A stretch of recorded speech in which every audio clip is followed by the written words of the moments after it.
Hello दोस्तों, नमस्कार। स्वागत है आपका आपके अपने YouTube channel only Hindi classes में। फ्रेंड, मेरा नाम है नीतू सिंह। आज मैं लेके आई हूँ आपके लिए उच्चारण स्थान कल करा दिए हैं, उसी से संबंधित क्वेश्चन आंसर होंगे। उच्चारण स्थान से संबंधित और वर्णमाला से संबंधित क्वेश्चन आंसर को हम आज देखने वाले हैं। क्वेश्चन नंबर पहला है, निम्नलिखित में ओष्ठ ध्वनि है। इससे पहले क्वेश्चन आंसर करा दिए हैं, उसमें जो वर्णमाला से संबंधित क्वेश्चन थे वो लिए थे, और आज उच्चारण स्थान से संबंधित जो क्वेश्चन आंसर हैं, जितना मैंने पहले करा दिया है उससे संबंधित क्वेश्चन आंसर होंगे। पहला क्वेश्चन है, निम्नलिखित में ओष्ठ ध्वनि है। ए, ल, बी, र, सी, स, डी, फ। तो आप उच्चारण करके देख सकते हैं। इसका सही आंसर हो जाएगा फ। नेक्स्ट क्वेश्चन है, वोवल्स को हिंदी में कहते हैं। ए, अक्षर, बी, व्यंजन, सी, स्वर, डी, संवृत। तो इसका सही आंसर सी हो जाएगा, स्वर। इस अगर जो आप लोग नए हैं तो पिछली वीडियो पर जाके देख सकते हैं। हमने वर्णमाला को बहुत अच्छे से समझा रखा है और उच्चारण स्थान को भी समझा रखा है। स्वर अ, आ, इ, उ, ए, ओ, ये हमारे स्वर हैं, अंग अंग हैं। तो सी आंसर हमारा सही हो जाएगा। वोवल्स को हिंदी में स्वर कहते हैं।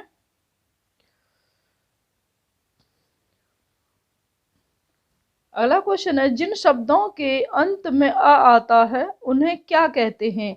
ए, अनुस्वार, बी, अयोगवाह, सी, अंतस्थ, डी, अकारांत। तो इसका सही आंसर अकारांत हो जाएगा। तो ये मैंने पहले भी बता दिया है, इससे पहले आप जाके अकारांत जैसे मैं बताऊं, जैसे राम लिखा हमने, रा, म। तो इसमें म जब हमारा बना है तो कैसे बना है, म प्लस आ है, पीछे आ रहा है, इसलिए इसे अकारांत कहेंगे। अगर यहाँ पर राजा होता और यहाँ पर जा होता तो यहाँ पर आता आ, इसे कहते आकारांत, फिर उसे कहते आकारांत। तो इसका सही आंसर डी हो जाएगा। अंतस्थ, यार अलावा, अयोगवाह ये पढ़ा दिए हैं, अनुस्वार पढ़ा दिए हैं। अगला क्वेश्चन है, कौन स्वर नहीं है। ए, अ, बी, उ, सी, ए, डी, व। तो डी यही आंसर सही हो जाएगा। कौन स्वर नहीं है, आ, उ, ए ये स्वर हैं, बा जो है व्यंजन है। फ्रेंड्स, क्वेश्चन इसमें साथ में आंसर इसके साथ दिए हुए हैं। मैंने आंसरों को छुपा दिया है क्योंकि जो रोचकता है वो खत्म हो जाती है।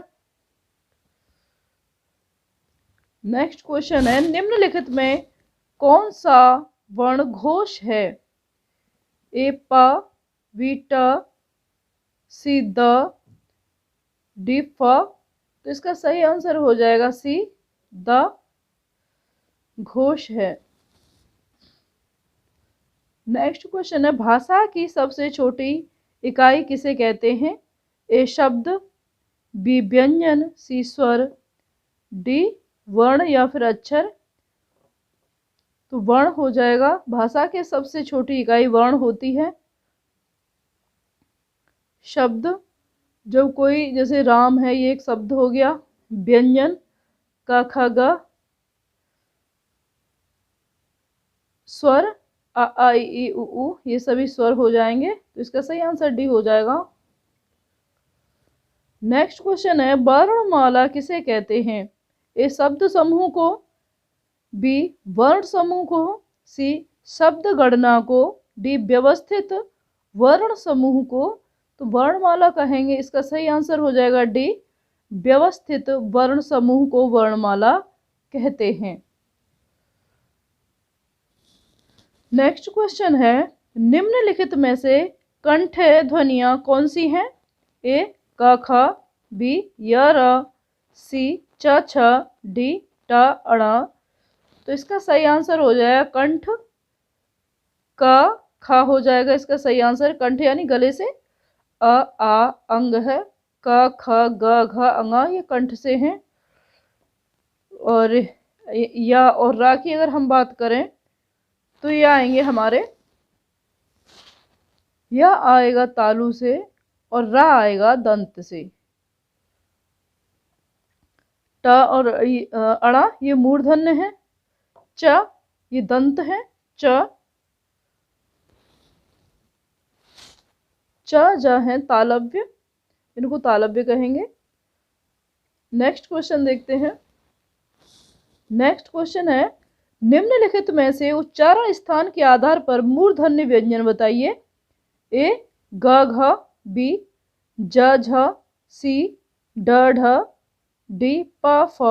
तो यहाँ आप देख सकते हैं ड ढ ये होगा हमारा मूर्धन्य, और ग और घ ये कहाँ से होगा, ग और घ होगा कंठ से यानी गले से होगा ग घ, और ज और झ होगा हमारा तालव्य से, ज और झ। प फ ये हमने पहले भी बता दिया है, ये होगा हमारा ओष्ठ से, दोनों होठों से, प फ। इसका सही आंसर सी हो जाएगा, ड ढ। नेक्स्ट क्वेश्चन है, निम्नलिखित में से अल्प प्राण और वर्ण कौन से हैं। अल्प प्राण वर्ण कौन से हैं। ए अ आ, बी क ग, सी थ ध, डी फ भ। तो अल्प प्राण को मैं बता दूं, जैसे क ग अंग, च ज य, ट ड ण, त द न, प व म और अंतस्थ य र लव ये आएंगे अल्प प्राण से। अगर महाप्राण की बात की जाए तो महाप्राण व्यंजन है, जैसे उसमें ख घ छ झ ठ ढ त थ ध फ भ, और ऊष्म व्यंजन श श स ह। अल्प प्राण और महाप्राण। अल्प प्राण, अल्प यानी थोड़ा, प्राण वायु जिन व्यंजनों के उच्चारण में कम समय तथा कम वायु की आवश्यकता होती है वे अल्प प्राण व्यंजन कहलाते हैं। महाप्राण व्यंजन जिन व्यंजनों के उच्चारण में समय तथा वायु अधिक मात्रा में व्यय होती है वे महाप्राण व्यंजन कहलाते हैं। और आप करके देखिए, क हल्के से बोल पा रहे हैं, ख बोल रहे हैं तो ज़्यादा एकदम गर्म ऊष्मा सी निकल रही है, ज़्यादा सा बोलने में थोड़ा लग रहा है कि हाँ थोड़ा ज़्यादा सा बोला जा रहा है, क ख।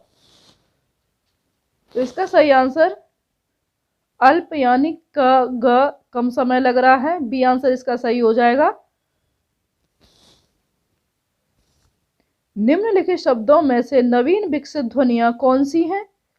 ए ख ग, बी उ ऊ, सी ए अ, डी स स। तो इसका सही आंसर है ए नवी, क्योंकि ये नुक्ता वाली हैं, इसे हम नुक्ता कहेंगे।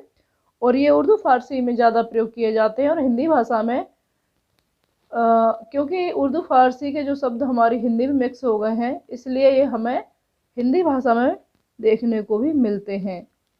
जैसे गज़ल पढ़ोगे आप। नेक्स्ट क्वेश्चन है, निम्नलिखित में कौन सा घोष वर्ण है। ए ख, बी च, सी म, डी छ। इसका सही आंसर हो जाएगा म घोष वर्ण है। नेक्स्ट क्वेश्चन देखते हैं, निम्नलिखित में से एक वर्ण व्यंजन नहीं है। कह रहा है व्यंजन नहीं है, तो यहाँ इसका ऊ आंसर सही है। ख य र ये सब व्यंजन है, और ये क्या है, ये स्वर है। नेक्स्ट क्वेश्चन है, निम्नलिखित में से कौन सी ध्वनि ओष्ठ नहीं है। प ब म। निम्नलिखित में से कौन सी ध्वनि ओष्ठ नहीं है। ए प, बी ब, सी म, डी त। त दंत है, प म ब ये ओष्ठ हैं। हिंदी भाषा में मूलतः वर्णों की संख्या कितनी मानी गई है? तो फ्रेंड्स इसका सीधा सीधा आंसर बता दूं, 52 है और आप काउंट कर सकते हैं, और वहां आप ऑप्शन देख के भी कर सकते हैं। नेक्स्ट क्वेश्चन, निम्नलिखित में से नासिक्य नासिक्य व्यंजन कौन सा है? ए श, बी य, सी ग, डी ज। श मूर्धन्य हो जाएगा, ग क्या हो जाएगा? कंठ से हो जाएगा, ज य, इसका सही आंसर हो जाएगा बी, और ज तालव्य हो जाएगा। अगला क्वेश्चन है, ए वर्ण क्या कहलाते हैं? ए नासिक्य, सी ओष्ठ, डी मूर्धन्य, डी कंठ तालव्य। नासिक्य में आपको पता ही है, य ड न म ये नासिक्य हो जाएंगे, ड अंग ये नासिक्य हो जाएंगे। मूर्धन्य आपको पता ही है, हमने इनको कल करा दिया है, जो लोग नए हैं वो पिछली वीडियो पर जाके देख सकते हैं। इसका सही आंसर है डी कंठ तालव्य। ये कंठ तालव्य के अंतर्गत आते हैं। और मूर्धन्य की अगर हम बात करें तो ये मूर्धन्य हमारे कठोर तालु से अगले भाग से है। ये रि है, ट ठ ड ढ अड़ा ये, और र श ये सब मूर्धन्य के अंतर्गत आते हैं। ओष्ठ है, ओष्ठ है दोनों होठों से, उ प फ ब भ म। निम्नलिखित में से किसे हिंदी की मानक वर्णमाला में स्थान नहीं दिया गया है? लर है, क्र है, श्री है, है। तो इसका सही आंसर हो जाएगा सी, श्री को स्थान नहीं दिया गया है। लर क्र ये संस्कृत वर्णमाला में है। नेक्स्ट क्वेश्चन है, निम्नलिखित शब्दों में से किस शब्द के द्वित्व व्यंजन हैं? ए पुनः, बी इलाहाबाद, सी दिल्ली, डी उत्साह। अगर आपको मेरी स्पीड कम लग रही हो पढ़ाने की तो आप अपनी वीडियो को बढ़ा सकते हैं। आजकल तो सारी सुविधाएं फ़ोन में हैं। तो इसका सही आंसर हो जाएगा दिल्ली द्वित्व व्यंजन। ये भी मैंने पढ़ा दिए हैं। द्वित्व व्यंजन जब एक स्वर रहित व्यंजन का समान स्वर रहित व्यंजन से मेल होता है उसे हम द्वित्व व्यंजन कहते हैं। जैसे यहाँ दिल्ली है, धक्का है, बच्चा है, मिट्टी है, अम्मा है ना, कच्चा है, अट्टा है, ये सब द्वित्व व्यंजन के उदाहरण हैं। नेक्स्ट क्वेश्चन, निम्नलिखित श श स तालव्य सा, मूर्धन्य सा, दंत सा, ह से व्यंजन कहलाते हैं। कौन से व्यंजन कहलाते हैं? ए प्रकंपी व्यंजन, बी स्पर्शी व्यंजन, सी स्पर्श व्यंजन, डी ऊष्म संघर्षी व्यंजन। तो इसका सही आंसर हो जाएगा ऊष्म संघर्षी व्यंजन कहते हैं। जब हम इनको उच्चारण करते हैं तो आप करके देखिए, गर्म वायु निकलती है बाहर, इसलिए इनको ये ऊष्मा देने वाले हैं, इसलिए इनको ऊष्म संघर्षी व्यंजन, और इनको बोलने में थोड़ा टाइम लगता है। श बोल के देखिए। छ ध्वनि किस स्वर के अंतर्गत आती है? ए मूल स्वर, बी घोष वर्ण, सी संयुक्त वर्ण, और डी तालव्य। तो इसका सही आंसर हो जाएगा संयुक्त वर्ण क प्लस श। मूर्धन्य श के मेल से छ बनता है। हलंत वाला का होगा, ध्यान रहे इस बात का। इनकी संख्या 4 है। छ, त्र, ज्ञ और श्र। इन्हीं को संयुक्त व्यंजन कहते हैं। संयुक्त व्यंजन या संयुक्त वर्ण कुछ भी कह लो। अगला क्वेश्चन है, हिंदी शब्दकोश में छ का क्रम किस वर्ण के बाद आता है? एक का, बी छ, सी त्र, डी ज्ञ। तो अभी इसको बताया ही है, इसका सही आंसर का हो जाएगा, और यहाँ देख सकते हैं आप। नेक्स्ट क्वेश्चन, निम्नलिखित में से अघोष वर्ण कौन से हैं? ए ब, बी ज, सी ह, डी स। इसका सही आंसर है स। नेक्स्ट क्वेश्चन है, घ का उच्चारण स्थान कौन सा है? ए मूर्धा है, बी कंठ है, सी तालु है, डी दंत है। तो इसका सही आंसर हो जाएगा बी कंठ से। क ख ग घ ये कंठ से बोले जाते हैं, क वर्ग के अंतर्गत आते हैं। नेक्स्ट क्वेश्चन, निम्नलिखित में से संयुक्त व्यंजन कौन सा है? ढ, ण, ड, ज्ञ। तो इसका सही आंसर है ज्ञ। ज और य के मेल से बना है य है ये य। निम्नलिखित में कौन सा वर्ण उच्चारण की दृष्टि से दंत नहीं है?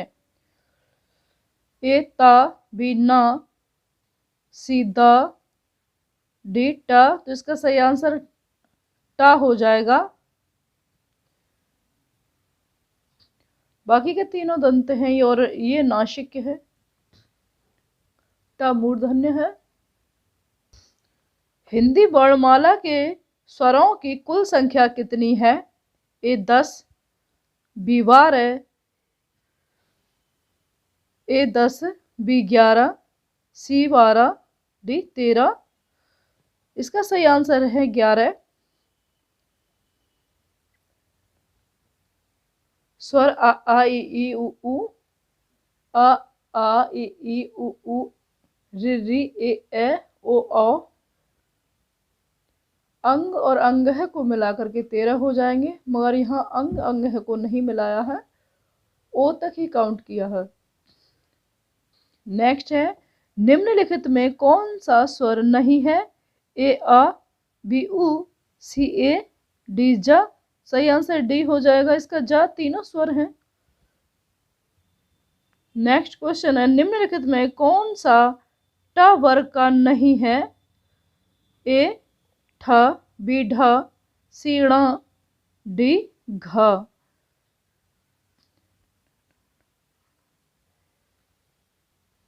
इसका सही आंसर है घ। घ का वर्ग का है, ना कि टा वर्ग का। अगला क्वेश्चन, हिंदी वर्णमाला में व्यंजनों की संख्या कितनी है?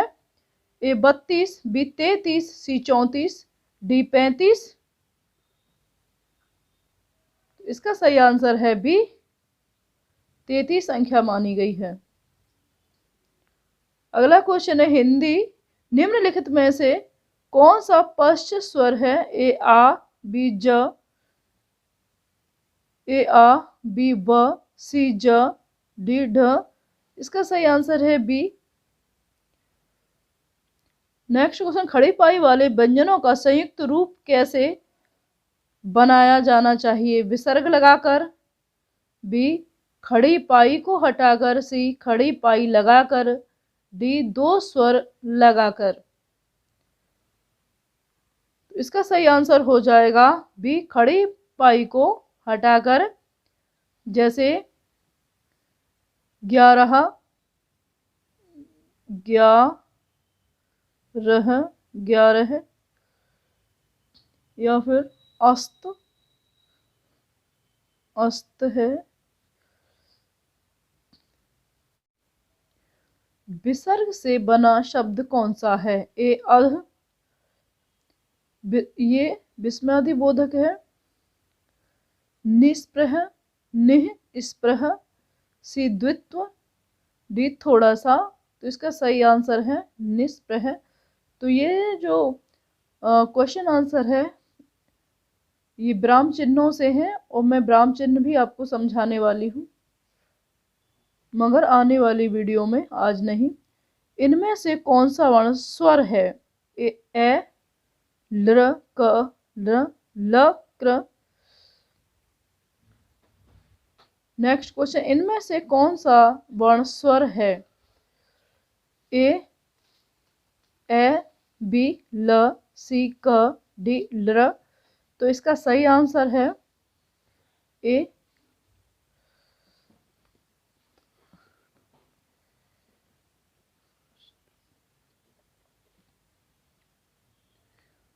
निम्नलिखित में से अंतस्थ व्यंजन कौन सा है? ए ड बी य सी स टी डी ट। तो इसका सही आंसर है या, ये चार हैं, या र ल व। इनको अंतस्थ व्यंजन कहते हैं। अगला क्वेश्चन, इनमें से ओ का उच्चारण स्थान कौन सा है? ए दंत है, बी मूर्धा है, सी दंत है, डी कंठ ओष्ठ है ओ। डी आंसर सही हो जाएगा, कंठ ओष्ठ। दंत के अंतर्गत ता आ जाएगा, मूर्धन्य ऋतु रसाणा मूर्धा। अगला क्वेश्चन है, च और छ वर्ण का उच्चारण स्थान कौन सा है? ए तालु, बी मूर्धा, सी ओष्ठ, डी कंठ। तो इसका सही आंसर हो जाएगा ए तालु च छ। तालु के अंतर्गत आते हैं ई च छ ज झ य श। सासीटी, ये तालव्य कहे जाते हैं। अगला क्वेश्चन है, क ग ज फ ध्वनियां किसकी हैं? ए संस्कृत की, बी अरबी फारसी की, सी अंग्रेजी की, डी दक्षिणी भाषाओं की। तो मैंने पहले भी आपको बताया है, अरबी फारसी की है, इसका बी आंसर सही हो जाएगा। और इनको नुक्ता वाला कहा जाता है, क ग ज फ। कह रहा है तालव्य व्यंजन है। ए द ड ड द ट ड ढ, बी च छ ज झ, सी त थ द थ, डी म प ज भ। इसका सही आंसर हो जाएगा, तालव्य पूछ रहा है ना, च छ ज झ। बी आंसर इसका सही हो जाएगा। कह रहा है कौन वर्ण घोष नहीं है? ए र, बी ल, सी त, डी ड। कौन घोष नहीं है? इसका सही आंसर हो जाएगा सी, ता घोष नहीं है। नेक्स्ट है, किस शब्द में ऋ स्वर नहीं है? ए कृपा, बी कृष्ण, सी दृष्टि, डी आज। तो यहाँ तो क्लियर दिखाई दे रहा है, ऋ ये तीनों पर है, बाकी इसमें नहीं है। इसमें खड़ी पाई है आज। कह रहा है किन ध्वनियों को अनुस्वार कहा जाता है? ए स्वर के बाद में आने वाली नासिक ध्वनियां, बी स्वतंत्र रूप से उच्चारित ध्वनियां, सी स्वर के साथ आने वाली ध्वनियां, डी व्यंजन के बाद में आने वाली ध्वनियां। अनुस्वार कह रहा है ना, तो इसका सही आंसर ए हो जाएगा, स्वर के बाद में आने वाली नासिक ध्वनियां। अगला क्वेश्चन है, ओ अ किस प्रकार के वर्ण है? बता दिया, कंठोष्ठ है। स्वर ध्वनि के प्रकार हैं, ए दीर्घ, बी प्लुत, सी ह्रस्व। तो इसका सही आंसर हो जाएगा डी, तीनों ही सही हो जाएंगे, ह्रस्व, दीर्घ और प्लुत। नेक्स्ट, आधुनिक व्याकरण की दृष्टि से ब वर्ण का वैशिष्ट्य है। ए ओष्ठ है, स्पर्श, अल्प प्राण, अघोष, निरुनासिक निरुनुनासिक। बी द्रयोष्टय स्पर्श अल्प प्राण घोष निरुनासिक। सी द्रयोष्टय स्पर्श संघर्षी अल्प प्राण अघोष निर्नुनासिक। डी ओष्ठ्य स्पर्श महाप्राण सघोष निर्नुनासिक। इसका सही आंसर है बी द्रयोष्टय स्पर्श अल्प प्राण घोष निर्नुनासिक। निम्न में अर्ध स्वर कहलाता है ए य, बी प, सी र, डी ल। ए आंसर सही हो जाएगा, यह अर्ध स्वर कहलाता है। नेक्स्ट क्वेश्चन है महाप्राण ध्वनियाँ व्यंजन वर्ग में किससे संबंधित हैं? ए पहला दूसरा, बी दूसरा तीसरा, सी दूसरा चौथा, डी पहला चौथा। इसका सही आंसर हो जाएगा दूसरा चौथा। भाषा की सार्थक लघुत्तम इकाई है? ए शब्द, बी पद, सी ध्वनि, डी वाक्य। सही आंसर सी हो जाएगा। भाषा की सार्थक लघुत्तम इकाई है ध्वनि।